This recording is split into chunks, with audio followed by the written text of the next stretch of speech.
अगर आपको बड़ी आशीष चाहिए, बड़ा छुटकारा चाहिए, बड़ी चंगाई चाहिए, एक आशीषित मसीही जीवन चाहिए, एक घर में शांति और प्रेम वाला माहौल चाहिए, अगर आपके घर में क्लेश है तो इसके लिए आपको वचन की गहराई में जाना होगा और उस गहराई को जीना होगा। ईमानदारी से कमाई करना, ये गहराई में जाना है, और उस कमाई का दशमांश देना, ये जाल डालना है। पवित्रता के साथ जीवन जीना, ये गहराई में जाना है, और उस जीवन से परमेश्वर का सेवा करना, ये जाल डालना है।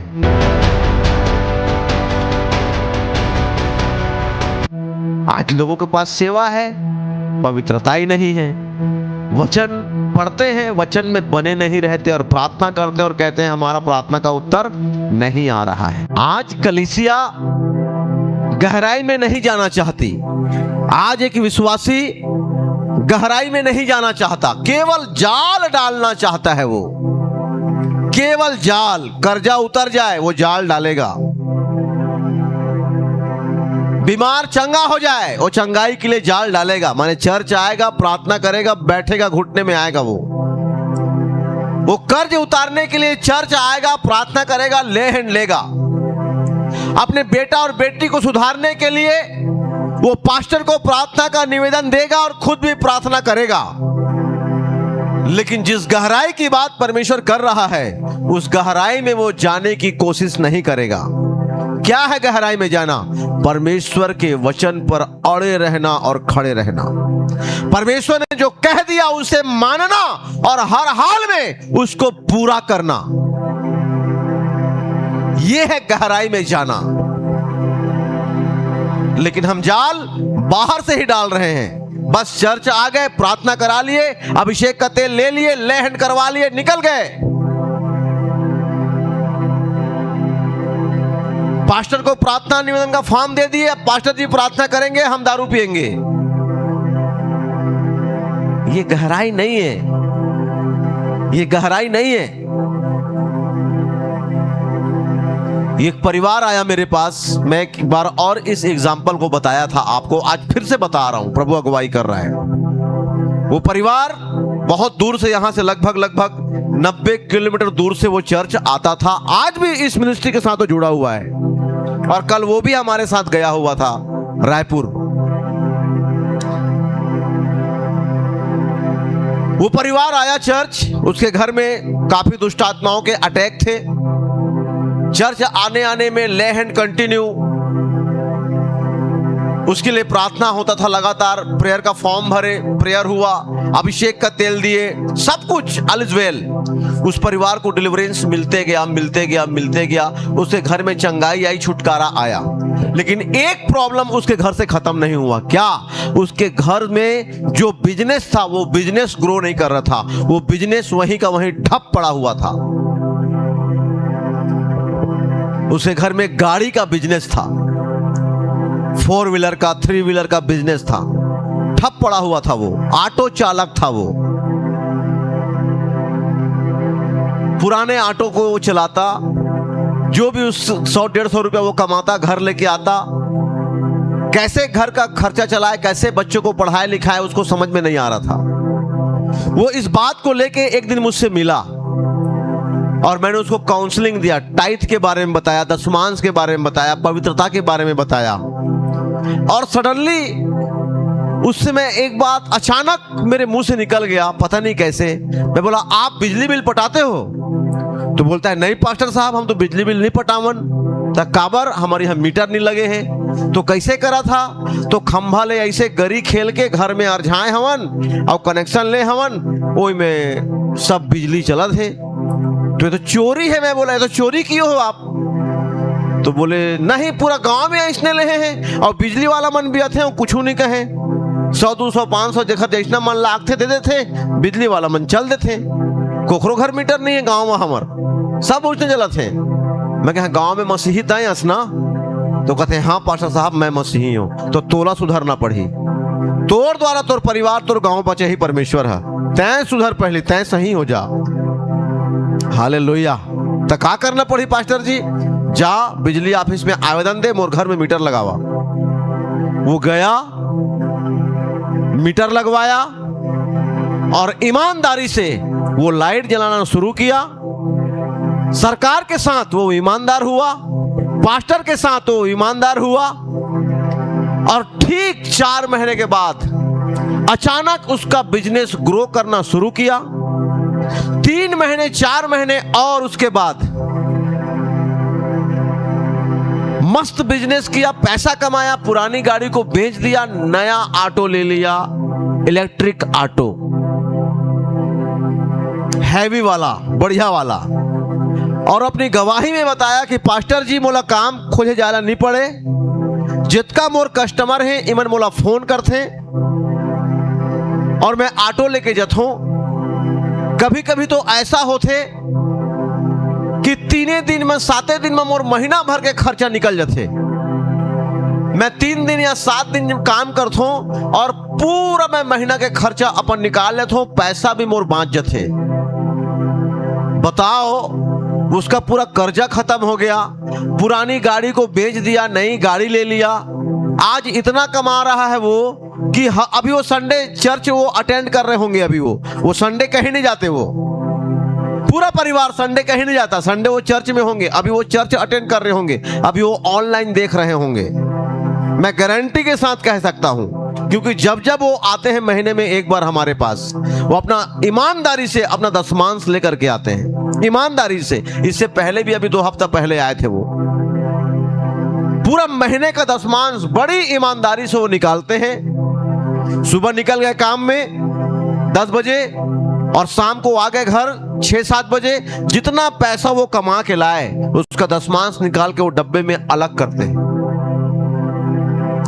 और महीने भर में जितना कमाए उसका डब्बा में अलग करते गए और बड़ी ईमानदारी से दशमांश अपना चर्च में ला के बोए, अपना बिजली बिल पटाते हैं। सब कुछ आज उनका 1 नंबर में है, 1 नंबर में, 1 नंबर। कोई 2 नंबरी काम नहीं, कोई 2 नंबरी काम नहीं, कोई 2 नंबरी काम नहीं। आज क्यों लोग परेशान है मालूम है? वापस जब हम आ रहे थे तो हमने एक होटल में खाना खाया। रात को 10, साढ़े 10 हो गया था। पूरा परिवार था, 10 लोग थे हम लोग, 8-10 लोग। हम होटल में रुके खाना खाने के लिए। तो हमारे टेबल के पीछे में 4 लोग और खाना खाने के लिए बैठे हुए थे और मैं उनकी बात को सुन रहा था। वो होटल के वेटर से कह रहे थे, तो सेठ ला मत बतावे, हमर से खर्चा पानी ले ले और कुछ अच्छा सब्जी हो ही तो ला के दे। और वो वेटर भी वैसे ही, वो बता रहे कि पनीर है, करेला है और क्या क्या सब्जी बताया वो। करेला चना सूखा बना है, पनीर सब्जी है, मटर पनीर है, ये है वो है। तो उसको वो कुछ खर्चा पानी दिए और 4 लोगों को ला करके वो स्पेशल सब्जी परोस दिया और अपने सेठ को नहीं बताया वो वेटर कि इन लोगों ने ये लिया है, क्योंकि उसको खर्चा पानी वो दे दिए थे और मस्त बैठ के खाए। आज क्यों परेशान है लोग मालूम है? यही वजह है, बेईमानी, चोरी, पाप, गलत काम, नशा। आज इसीलिए लोग परेशान हैं, इसीलिए लोगों के लाइफ से बीमारियां नहीं जा रही हैं, घर से क्लेश खत्म नहीं हो रहे हैं। और वो वेटर देते गया और मैं देख रहा हूं उसको। कोई कह रहा है मेरे लिए पनीर ले आ, कोई कह रहा है मेरे लिए मटर ले आ, कोई कह रहा है मेरे लिए करेला और चना ले आ, सूखा सब्जी ले आ। उसको दे दिए 50 रुपया, 100 रुपया। वो 4 लोगों को स्पेशल सब्जी ला के दिया और वो खाना खाए थे 100 रुपया थाली वाला। 4 लोगों का 400 रुपया वो पटाया थाली वाला खाना, जो नॉर्मल होता है, 1 सब्जी, 2 रोटी, थोड़ा सा राइस, चावल, ये खाना खाए थे वो। और मैं उनको वॉच कर रहा था। हालेलुया। जब तक तक आप गहराई में नहीं जाओगे, प्रभु के वचन में नहीं उतरोगे, प्रभु के वचन को नहीं मानोगे, प्रभु के वचन पर अड़े और खड़े नहीं रहोगे, आप कदापि उस बड़ी मछली को, जिसने पतरस को शर्मिंदगी से निकाला, जिसने पतरस के कर्जे को खत्म किया, जिसने पतरस को एक योग्य चेला, एक योग्य मसीही बना दिया, जिसकी गवाही और प्रार्थनाओं से नगर के नगर और शहर के शहर बचे, अगर ऐसा मसीही बनना चाहते हो, आप कर्ज से निकलने वाला, चंगाई को पाने वाला, शर्मिंदगी से बाहर आने वाला, एक आशीषित जीवन जीने वाला, एक परिवार में एक अच्छा शांति का माहौल लेकर के मसीही जीवन को एंजॉय करने वाला मसीही अगर आप बनना चाहते हो, तो आपको यीशु मसीह के वचन की गहराई में जाना होगा, क्योंकि बड़ी आशीषें वही है गहराई में। बड़ी मछलियां कहां होती हैं? गहराई में। पानी के किनारे किनारे तो छोटी मछलियां होती हैं। हम छत्तीसगढ़ में गिनवा, कोतरी, खोक्सी, यही कथन ना, छोटे मछली जो रहते किनारे किनारे, गिनवा, खोक्सी, कोतरी, और एक कलर वाली कोई मछली है, ये छोटी मछलियां होती हैं किनारे में। अगर बड़ी मछलियां चाहिए, आपको गहराई में जाना होगा। इसलिए यीशु मसीह ने कहा पतरस से, पतरस अपनी नाव गहराई में लेकर के चल, मैं तुझे बड़ी मछलियां दूंगा। हालेलुया। अगर आपको बड़ी आशीष चाहिए, बड़ा छुटकारा चाहिए, बड़ी चंगाई चाहिए, एक आशीषित मसीही जीवन चाहिए, एक घर में शांति और प्रेम वाला माहौल चाहिए, अगर आपके घर में क्लेश है तो इसके लिए आपको वचन की गहराई में जाना होगा और उस गहराई को जीना होगा। आज लोग वचन की गहराई में उतर चुके हैं। आज लोगों ने एक दूसरे के पापों को, अपराधों को क्षमा कर दिया। जिन पास्टरों की आपस में बातचीत नहीं थी, आज वो पास्टर कंधे से कंधा मिला करके धरना में, आंदोलन में, रैली में आज वो एक साथ निकल रहे हैं। ये गहराई में जाना है। क्षमा करो, ये गहराई में जाना है। केवल जाल डालने से कुछ नहीं होगा, जाल तो गहराई में डालना होगा। आमीन।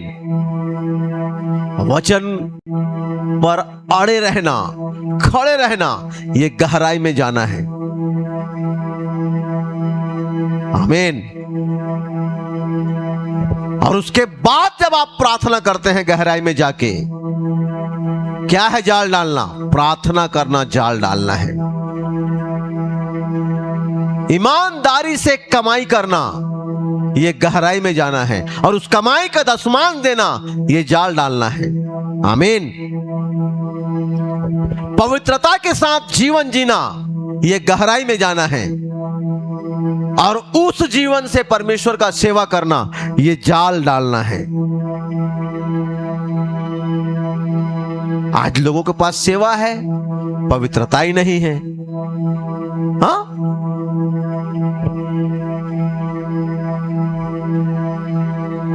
वचन पढ़ते हैं, वचन में बने नहीं रहते, और प्रार्थना करते हैं और कहते हैं हमारा प्रार्थना का उत्तर नहीं आ रहा है। हालेलुया। वचन में बने रहो, प्रेयर करो, प्रार्थना का उत्तर आएगा। पवित्रताई के साथ जीवन जियो, सेवा करो, प्रभु आपको आदर और इज्जत देगा। ईमानदारी से कमाओ, घर का बिजली कनेक्शन ईमानदारी का रखो, लेन देन में खराई रखो। आप देखो परमेश्वर कैसे आपके फाइनेंस को ब्लेस करेगा, उसके बाद आप दशमांश दो। आमीन। आप केवल प्रचार करके लोगों को नहीं पकड़ सकते, आपकी ब्लेसिंग लोगों को पकड़ती है। आपकी आशीष लोगों को आपकी तरफ आकर्षित करता है, आपका छुटकारा लोगों को आपकी तरफ आकर्षित करता है। हालेलुया।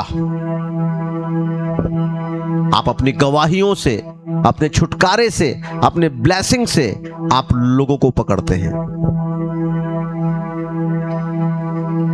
चलेंगे आप वचन की गहराई में। और वहां जाके आप जाल डालेंगे, वहां जाके आप प्रार्थना करेंगे, वहां जाके आप उपवास रखेंगे, वहां जा करके आप बीज बोएंगे, प्रभु आपको बड़ी आशीषें देगा यीशु के नाम में। हालेलुया। आइए हम प्रार्थना करें।